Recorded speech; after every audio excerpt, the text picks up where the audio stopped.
Hello everyone, how to towards back with another new video, and in this video I'm going to tell you how to make your Facebook story in print on Facebook Lite app.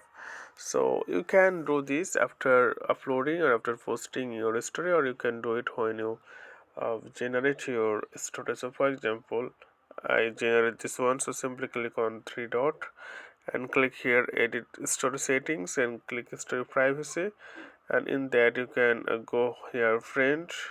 Okay, you can choose friend, or when you are going to uh, give your post like hi, and you can see privacy, and then you can also choose here choose a throw the save and go back from that, and you click share.